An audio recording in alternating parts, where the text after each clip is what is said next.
Hi, readers. So I put a lot of thought this year into how we were going to order and sequence our units. And I know that normally you start your year with a fiction unit, but I thought you might be up for something different. So I thought about starting this year with a nonfiction unit so that you're able to read about real people who lived extraordinary lives. You can read about events that shaped our world and inventions that impact our day to day existence. Now, I know this idea might sound a little bit unusual. After all, most years you started your year off with a fiction. In sixth grade, you did a deep character study. I know that however you feel about nonfiction reading right now, I feel fairly certain that by the end of this unit, you are going to be hooked on nonfiction. The next thing I had to consider is whether or not you should read a lot of short nonfiction articles or longer nonfiction chapter books. And so to make that decision, I kind of gathered a ton of text in both types. I looked at short articles and I looked at some longer text, and I started reading across them. And I know that there are benefits to reading both types, both short articles as well as chapter books. But here's what I realized: the topics that tend to fascinate and trouble researchers and teenagers these days are very complex. So, a 3-page article isn't really enough time to really write well about a topic and to explore all sides of that topic. We also want to be able to read enough about a topic to explore multiple angles. So, to really make sense of complicated issues of our time and of history, you have to linger with them, to read them across several hundred pages. So, there was a journalist that I was recently reading, Fareed Zakaria, who covers international news. And I watched him speak at an election summit. And at this summit, he said this one really profound statement. And I thought, oh my gosh, that so applies to our literary nonfiction unit. And his statement was, you can graze all these headlines and tweets and blog posts you'd like. At the end of the day, the way you develop real knowledge about a subject still remains that you have to go deep, still remains that you have to actually read books, and still remains that you have to talk to experts and travel to countries. So, in the first bit of this unit, you're going to work on the biggest challenge of longer, more complex nonfiction, which you're going to look at pulling out central ideas, themes, and issues. Now, it would be really easy just to flip through these books and read them for pleasure and let the plot kind of wash over you. But you want to come away from these books full of ideas. To read these texts well, you have to read for central ideas, the big thing that the text teaches us, as well as themes and issues right from the very start. Now, what's tricky about this work is that these texts aren't like regular nonfiction textbooks. They're not going to have subheadings and sidebars and summaries or full face words that are underlined with a glossary in the back to tell you the big ideas. Instead, the author is going to use different craft and structure techniques to help lead you to these new ideas. So, let me show you what I mean with our new read aloud, Hidden Figures, the untold story of 4 African American women who helped launch our nation into space. Now, I'm going to play you a little clip from a movie that's based on the book. The scene where one of the women, Dorothy, visits a public library with her kids. Now, I want you to watch, and in a moment, I want you to think about how does the text hint at central ideas, themes, and issues right away? All right, so let's watch our first video clip. All right, let's watch our video.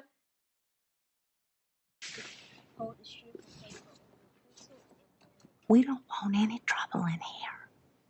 Oh, I'm not here for any trouble, ma'am. What are you here for? A book. You have books in the colored section.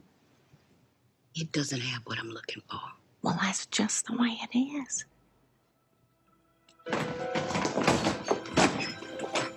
Go now, you know better than Get this. your hands off my boys. Don't touch them.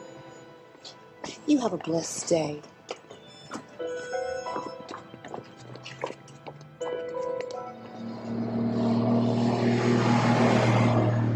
Separate and equal are two different things.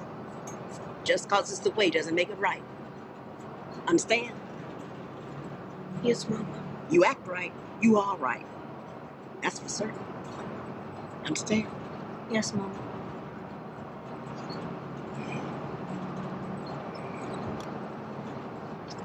You took that book, Mama? Son, I pay taxes. And taxes pay for everything in that library. You can't take something you already paid for.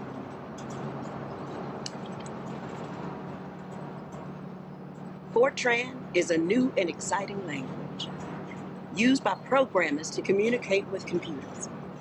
It is exciting as it is the wave of the future. Okay, so like I said, that was a quick clip from a movie that is based on our read aloud that we're doing today. So what I'd like you to do is I would like for you to click on the submit assignment in the top right hand corner of your box that you have open in Canvas. And what that's going to do is that's going to open up a text box for you. You may have already done this. If you have, you can skip this step. We're going to use this text box the remainder of our lesson today to be keeping track of our thinking, and that so you can submit your work and get credit for today's attendance. So the first thing I'd like for you to do is I'd like you to put number 1 on your text box, in your text box, put the number 1. And then I want you to jot down right now central issues, themes, and ideas that this clip raised in your mind. So go ahead and pause the video and do that now. Okay, so you should have number 1 completed on your text box. And what you are going to do are central issues, ideas, and themes that came up when you were watching that video clip. Now, I'm going to caution you.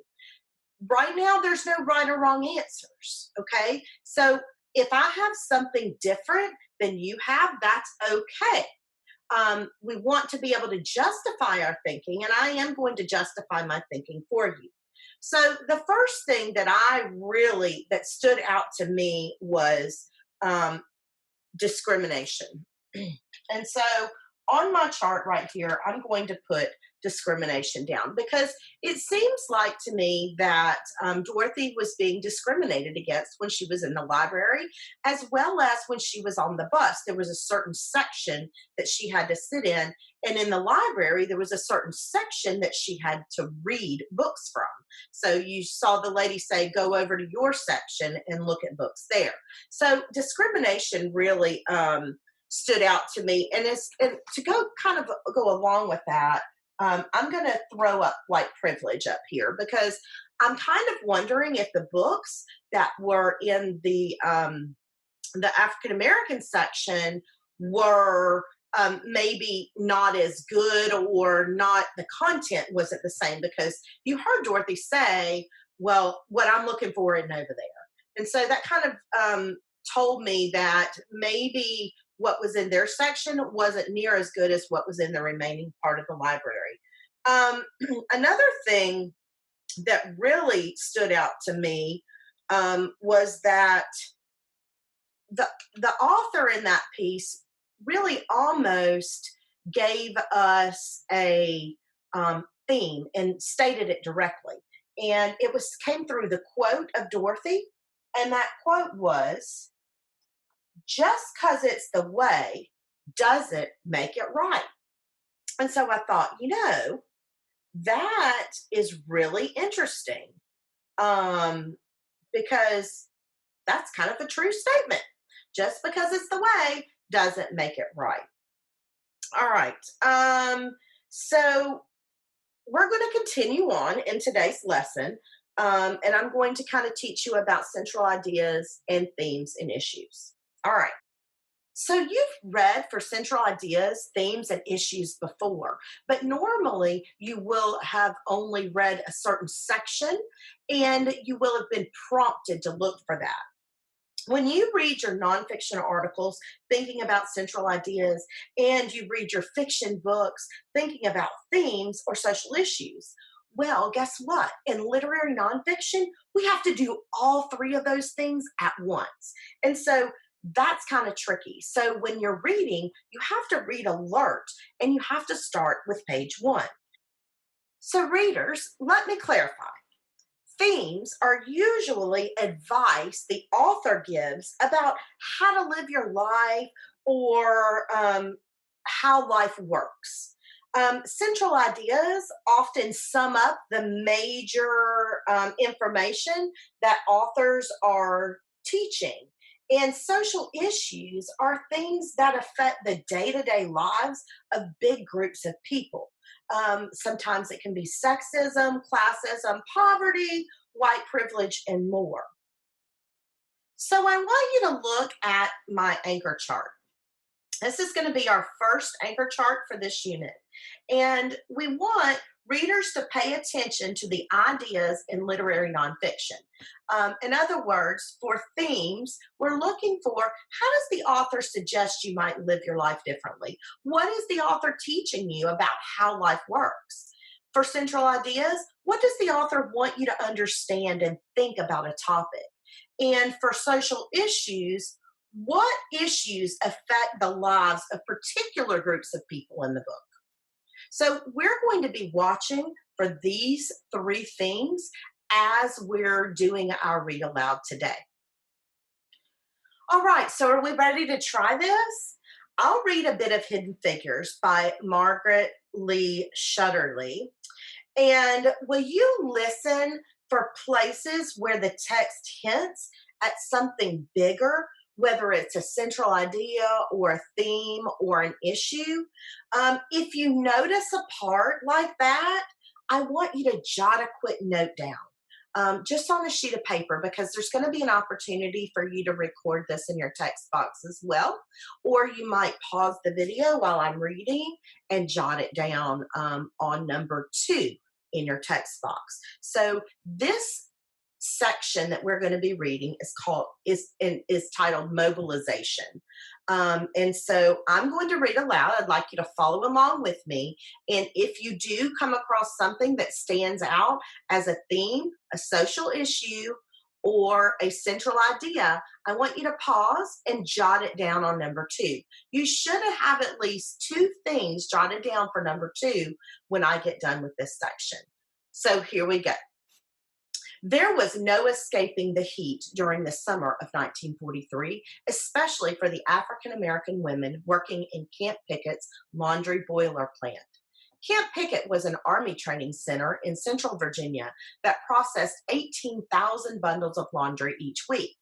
Inside the facility, the heat and humidity were so intense that the workers stepped outside into the 100+ degree summer heat to get relief. The job at the plant was hard work. Some of the women loaded the soldiers' dirty laundry into the boilers. Others heaved the sopping clothes into the dryers. Another team worked the pressing machines, like cooks at a giant griddle. The laundry workers existed at the bottom of the war's great pyramid of employees. They earned 50 cents an hour, among the lowest wages of all workers. But for women with few employment options, even that modest sum felt like a windfall. Dorothy Vaughn considered applying for a job at the laundry. The 32-year-old taught math at the Black High School in Farmville, Virginia, about 30 minutes from Camp Pickett. Her family was better off financially than many others. Her husband's parents owned a barber shop, a pool hall, and a service station in town. But Dorothy wanted to find a job to earn extra money. While teaching offered status, it didn't pay well. Virginia's white public school teachers earned some of the lowest salaries in the United States, and Black teachers in Virginia earned 50% less than that. Dorothy could earn twice her teacher salary by working at the laundry. Some women with Dorothy's education might have seen taking the laundry job as an unthinkable choice. Wasn't the purpose of a college degree to get away from dirty and difficult work? In addition, the camp was far enough away from Farmville that Dorothy would have to live in employee housing during the week and only go home on the weekends. But Dorothy didn't care. She would do whatever was necessary to save enough money so that her 4 children might be able to get the best education possible. She knew that schooling was the best way to prepare her children to live in a world that would require more of them than white children and attempt to give them less in return. I'm hoping that you paused the page in a few different places, paused my video in a few different places as you were reading. If you didn't, I think you probably should have, and I'm going to show you just how and just what. So it feels like the author jumps right into an anecdote, which is a personal story from someone's life. Margot Lee Shetterly must have included this for a reason, right? So I want you to stop and think, why might the author have included this? What central ideas is she hinting at? What themes?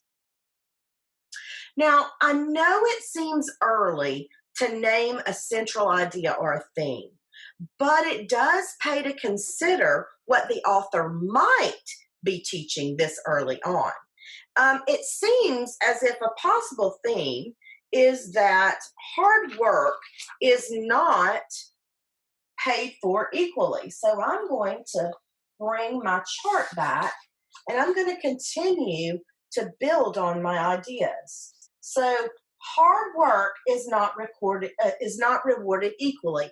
And the reason that I think that is because the teachers got paid half of what the white teachers did. So even though she's working hard, she's not necessarily getting the same as what her coworkers are getting. And so that theme isn't stated outright in the text, but the author does hint it through some of the details that she provides. So I'm going to jot down that idea, and you may want to jot that down as well on your number 2. So let's see if that holds true as we read on, or if the text starts to teach us about something new. Be sure to stop and pause if you notice something new that the text is teaching. We're going to make this number 3 on your text box. So go ahead and type a number 3, and then that's where we're going to keep track of this thinking for the next section. Dorothy Vaughn's childhood. Dorothy Vaughan was born in Kansas City, Missouri in 1910.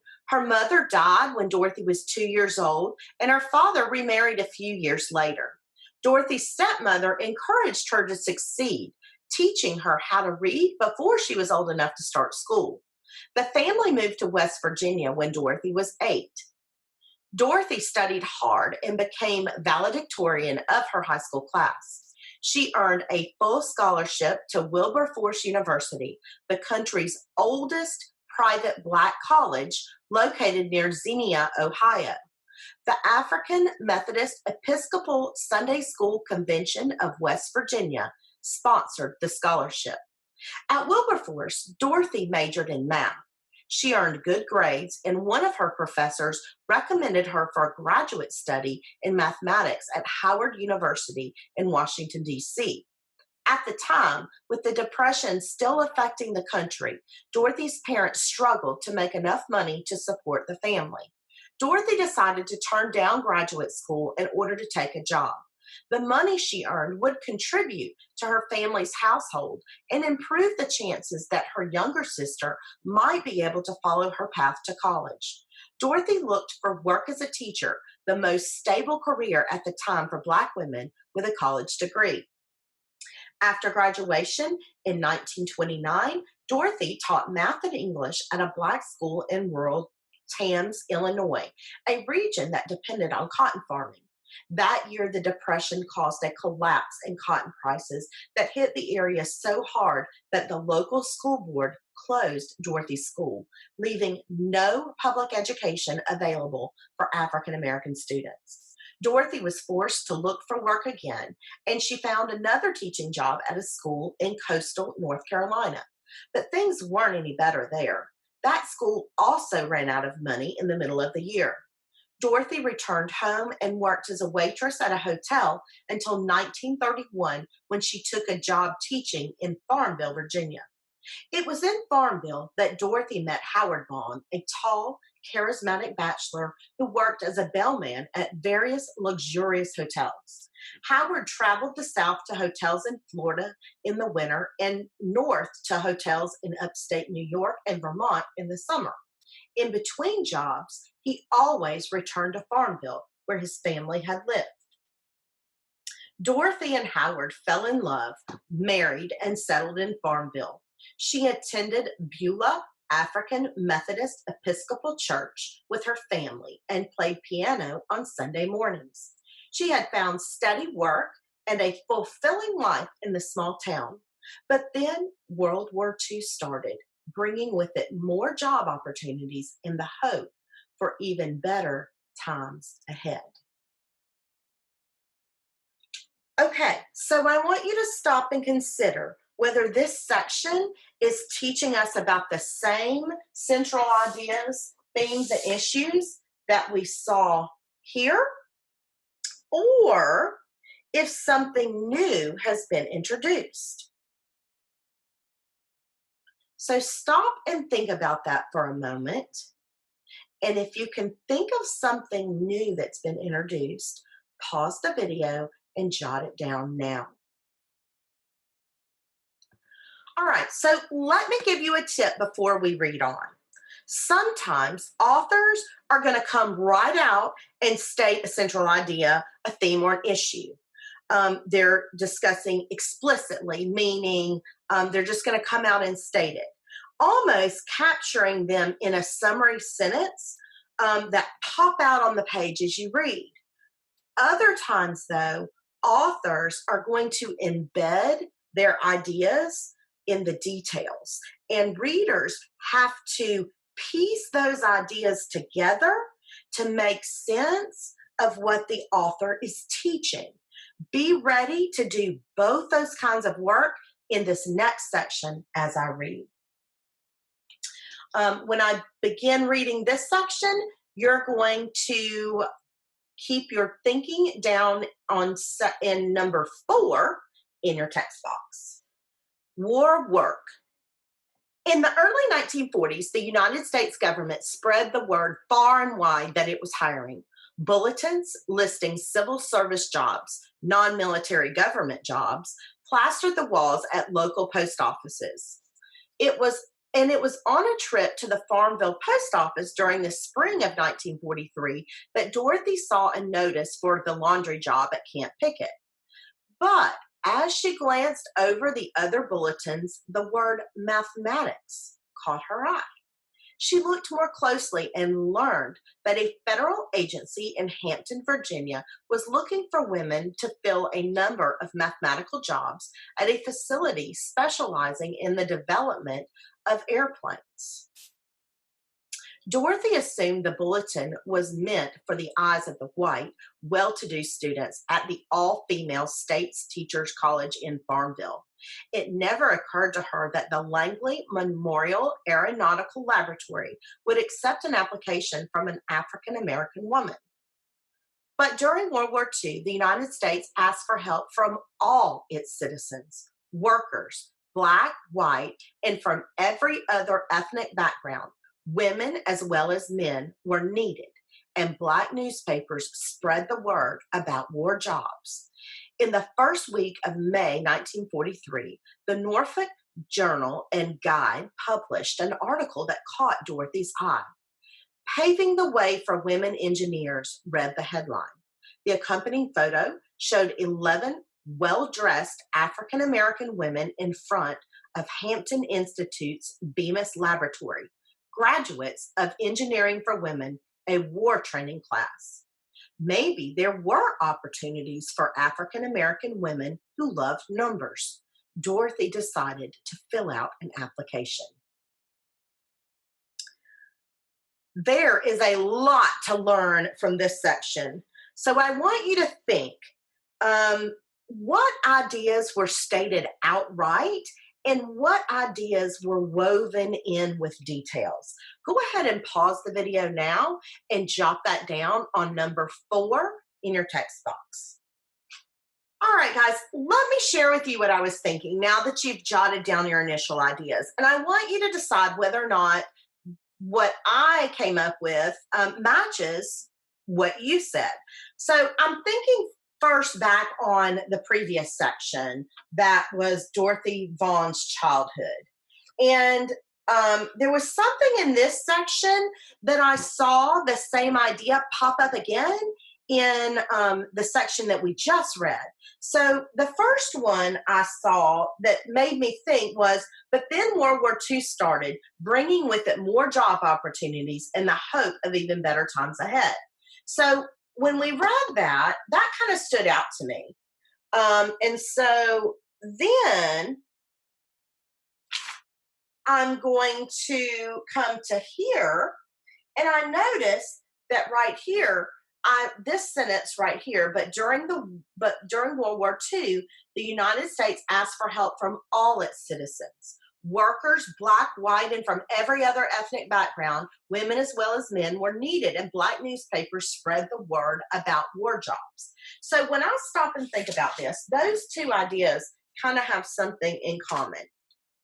So I'm going to add this thought. World War II brought more job opportunities and hope to Black men and women. So that kind of goes, and now I've seen that across two sections. It also mentioned that Dorothy keeps applying for different jobs because the schools that she's working at keep getting closed, right? But you have to stop and think about how this could teach you something. One thing I'm thinking is that people like Dorothy, educated African American women, didn't have many chances to use their education in the workplace. So I'm going to add this thought as well to my thinking. Now, I put them here so that as I keep reading, I can keep going back to them and seeing if more things show up. So I'm going to keep reading, but before I do, I want to give you one more tip. You know that just like in fiction books you read, literary nonfiction books often teach themes. And so many of these themes you know well from your fiction texts, they're going to transfer over to your nonfiction book.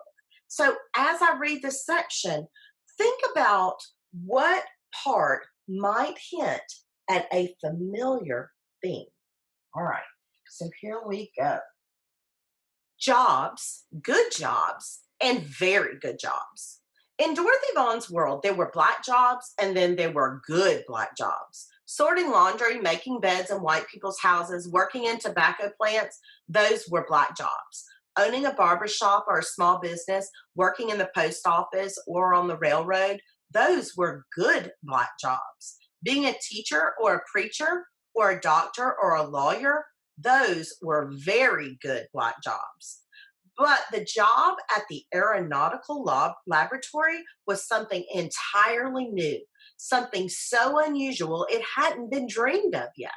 It was an opportunity that had the potential to change the future of Dorothy's family. Even if the war ended in 6 months or a year, earning a much higher salary for that brief time could help her save money for her children's education. That spring, Dorothy filled out and mailed 2 job applications, one to work at the Camp Pickett Laundry and one to work as a mathematician at Langley. The application for the laundry job was straightforward. There was such demand for laundry workers that she couldn't imagine not being hired. The other application asked for Dorothy's work history, references, schools attended, languages spoken. One question asked, how soon could you be ready to start work? She filled in the blank, 48 hours.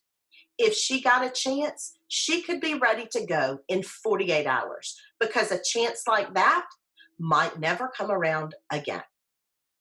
All right, so I want you to stop and pause, and this is going to be number 5 on your paper, and think about a theme that might have come out in this section. Go ahead and pause the video now and jot down your theme. All right, so a theme jumped off the page at me, and it's the very last sentence, and I'm going to add it to my chart right over here, and it says, you should seize the opportunities that come your way. And that's pretty much kind of the theme of this last sentence, because a chance like that might never come around again.